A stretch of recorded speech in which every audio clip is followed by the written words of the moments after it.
400 पार वाले 400 हारने जा रहे हैं।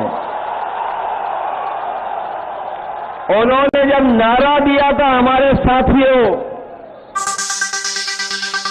खबर प्रतापगढ़ जिले के नगर कोतवाली थाना क्षेत्र से, जहां अखिलेश यादव ने भरी जनसभा में बीजेपी को दी चुनौती।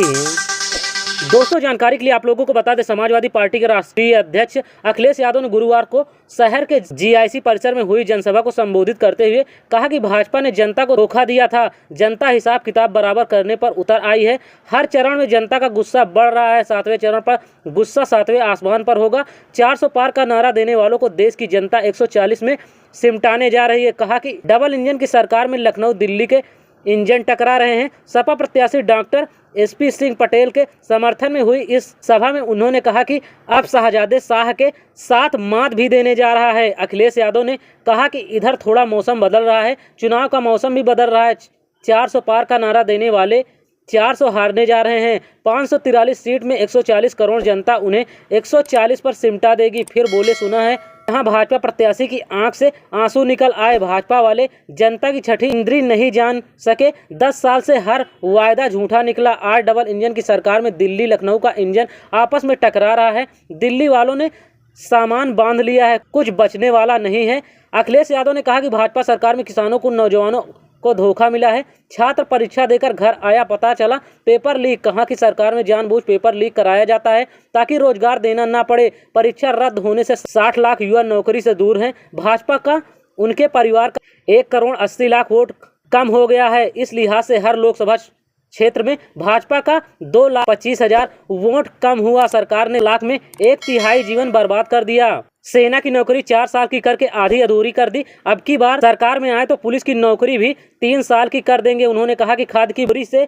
चोरी की पहले 5 दिन 5-10 किलो कम कर दिया। बोरी की चोरी एक बिस्किट कंपनी से सीखी, जो लगातार छोटा होता गया। पेट्रोल डीजल का दाम बढ़ाया तो बाइक भी महंगी कर दी, दवाई भी महंगी कर दी। वैक्सीन लगाकर जान का खतरा पैदा कर दिया। अब कंपनी वैक्सीन वापस लेने की बात कर रही है, लेकिन जिसके शरीर में चली गई है उसे कैसे वापस लेंगे। अखिलेश यादव ने कहा कि भाजपा ने वैक्सीन कंपनी से 1-1 हजार करोड़ का चंदा लिया। किसी ने 400 तो किसी से 500 करोड़ चंदा लिया। इसी चंदे की वजह से महंगाई बढ़ी। अब इस इलेक्टोरल बॉन्ड से पूरे देश को दुनिया में इसका बैंड बजा दिया है। राशन देने की खूब चर्चा करते थे, लेकिन उसमें चना दाल रिफाइंड सब खत्म कर दिया। इंडिया गठबंधन की सरकार बनी तो राशन की मात्रा बढ़ेगी, गुणवत्ता बेहतर होगी। गरीबों को आटा के पैकेट के साथ अमीरों को भी डाटा फ्री मिलेगा। कहा कि भाजपा ने उसे लैपटॉप वितरण नवीन की, लेकिन उसे छोटा कर दिया। घटना इतना कि अंगुली जितने रहे पर चलता ही नहीं है। सपा ने जो एम्बुलेंस दी उसे खटारा और अस्पताल को खराब बना दिया। 400 पार वाले 400 हारने जा रहे हैं। उन्होंने जब नारा दिया था हमारे साथियों, थोड़ा सोच समझ के समझिए। जिस समय उन्होंने नारा दिया 400 पार, हमें और आपको लगा कि कहीं 400 की गिनती की बात तो नहीं कर रहे हैं, लेकिन जब सही समझ में आया तो बात ये समझ में आई कि बीजेपी के लोग 400 पार की बात कर रहे हैं और 543 में 400 पार केवल 143 सीटें हैं। लेकिन जो जनता का गुस्सा दिखाई दे रहा है, इस बार 140 करोड़ की जनता इनको 140 सीट के लिए भी पैसा देगी। इनकी सीटें बढ़ने जा रही हैं और हर चरण में गुस्सा बढ़ता चला जा रहा है। सुनने में आया है कि जनता का गुस्सा देख करके यहां के प्रत्याशी का आंख में आंसू निकल आए। ये तो अभी जनता की छठी इंद्री के बारे में नहीं जान पाए हैं। जो सिक्स सेंस है जनता का, आप देख लेना। जिस समय चुनाव का वोट पड़ेगा और चुनाव 7वें चरण में पहुंचेगा, जनता का गुस्सा भी 7वें आसमान पर दिखाई देगा। इनके 10 साल में इनकी हर बात झूठी निकली। इनका वादा झूठा निकला और जब उन्हें कुछ समझ में नहीं आ रहा है, जब से कांग्रेस और समाजवादी पार्टी 1 और 1 11 हो गए हैं, तब से दिल्ली और लखनऊ का एक एक इंजन आपस में टकरा रहा है। जब से कांग्रेस और समाजवादी 1 और 1 11 हुए हैं, तब से ये जो कहने वाले डबल इंजन दिल्ली और लखनऊ का इंजन आपस में टकरा रहा है और ये जीरो होने जा रहे हैं, जीरो होने। अभी तक तो मैं ये सोचता था कि 80 सीट में 1 में लड़ाई है, क्यूटों में, लेकिन अब तो ये लग रहा है कि बीजेपी का 80 में 80 का सफाया होने जा रहा है। ये जो दिल्ली वाले हैं, कई बार कहते हैं शहजादे और शहजादे, इस बार शहजादे शह भी देंगे और मात भी देने जा रहे हैं भारतीय जनता पार्टी के लोगों को। याद है आपको इन्होंने कितने वादे किए थे हमसे और आपसे? कहा कि किसानों की आय दोगुनी हो जाएगी।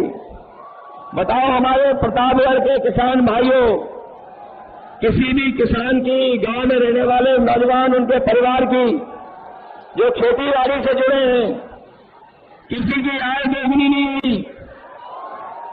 और आय दोगुनी तो दूर, इन्होंने महंगाई बढ़ा करके लागत बढ़ा दी और लगातार लागत बढ़ती चली जा रही है।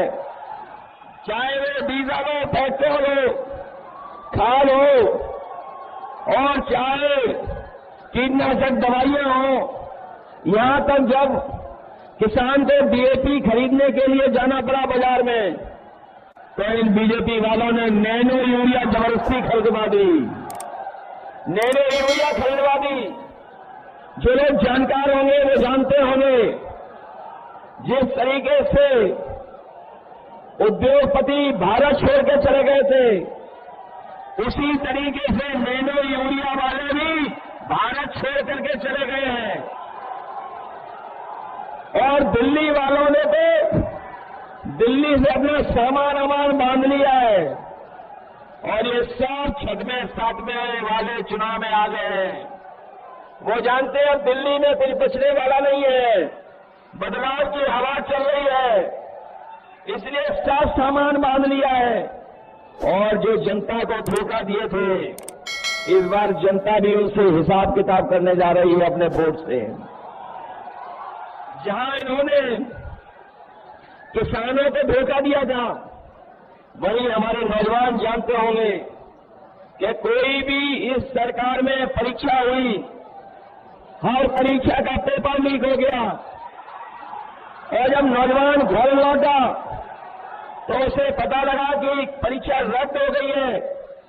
और केवल रद्द नहीं हुई है, लगातार इस सरकार ने जानबूझ करके पेपर लीक कराए और सरकार ने इसलिए पेपर लीक कराए जिससे नौजवानों को नौकरी न देनी पड़ जाए, रोजगार न देना पड़ जाए। मैंने कई मौकों पर और फिर कहता हूं कि जो नौजवानों की परीक्षा रद्द हुई है, उससे लगभग 60 लाख बच्चे नौकरी से दूर हो गए। और अगर नौकरी से 60 लाख बच्चे दूर हुए हैं, उनके मां बाप को छोड़ दें तो एक परिवार 3 लोग नाराज है सरकार से। और अगर हम 3 का गुणा 60 लाख से कर दें तो 1 करोड़ 80 लाख होते हैं। और यही 1 करोड़ 80 लाख अगर 80 लोकसभा से भाग दे देंगे तो हर लोकसभा में भारतीय जनता पार्टी का 2,25,000 वोट कम हो गया, जिसकी कोई भरपाई भारतीय जनता पार्टी नहीं कर सकती। न केवल इन्होंने नौकरियों से नौजवानों को दूर रखा, बल्कि नौजवान साथियों हिसाब किताब लगाना, 1/3 जीवन आपका इन्होंने बर्बाद कर दिया। पिछले 10 साल में न नौकरी मिली, न रोजगार मिला। और यही नौजवान जो अपनी फौज की नौकरी के लिए तैयारी करता था, सड़क पर दौड़ता था, खेतों में, गांव में जहां जगह बना करके अपनी तैयारी करता था, फौज में जाकर के सम्मान की नौकरी करना चाहता था, लेकिन इन बीजेपी वालों ने फौज की नौकरी भी आधी अधूरी कर दी। मैं अपने नौजवानों से कह के जा रहा हूं, ये जो फौज की आधी अधूरी नौकरी की है, हम समाजवादी लोग, इंडिया गठबंधन के लोग कभी स्वीकार नहीं कर सकते हैं। सरकार बनेगी, सरकार में जो नौकरियां खाली हो 30 लाख, वो नौकरियां तो भरी जाएंगी, नौजवानों को नौकरी दी जाएंगी। साथ ही साथ जो फौज की आधी अधूरी नौकरी है, अग्निवीर को हमेशा हमेशा के लिए खत्म कर दिया जाएगा। मैं अपने खाकी वर्दी पहने हुए भाइयों को जब देखता हूं तो मुझे याद आता है कि जब बीजेपी फौज की नौकरी 4 साल की कर सकती है, तो अगर ये सत्ता में आ गए तो हमारे खाकी वर्दी पहनने वालों की भी नौकरी 3 साल की कर देंगे। इसलिए हम इन्हें भी सावधान करने आ रहे हैं। अभी तो फौज की नौकरी हुई है 4 साल की, ये बीजेपी वाले दोबारा आ गए तो इनकी खाकी वर्दी पहनने वालों की भी नौकरी 3 साल की हो जाएगी। ये हमारे पत्रकार साथी पूछते हैं ये कैसे संभव है। मैं उससे सवाल पूछता हूं कि बताओ, भारतीय जनता पार्टी ने सभी हवाई अड्डे भेज दिए कि नहीं भेज दिए? रेलवे स्टेशन भारतीय जनता भेज दिए, हवाई जहाज सेकेंडरी भेज दिए कि नहीं भेज दिए? और सरकारी विभागों में आउटसोर्स पर समुदाय के व्यापार करना नहीं करते। जब ये सब कर सकते हैं, लागू कर सकते हैं, नोटबंदी लागू कर सकते हैं, तो ये भी लागू नहीं। इसलिए भारतीय जनता पार्टी से महंगाई कहीं की नौकरी के लिए भी निश्चित है और महंगाई का बढ़ाई बढ़ाए। इस वीडियो को ज़्यादा से ज़्यादा शेयर करिए। कुंडा प्रतापगढ़ से जुड़ी खबरों को सबसे पहले देखने के लिए आप हमारे चैनल को सब्सक्राइब करिए। अगर आप लोग इस खबर को फेसबुक पेज पर देख रहे हो तो पेज को लाइक करिए, वीडियो को शेयर करिए। मिलते हैं नेक्स्ट वीडियो में एक नई खबर के साथ। तब तक के लिए आप अपना और अपने परिवार का ख्याल रखें।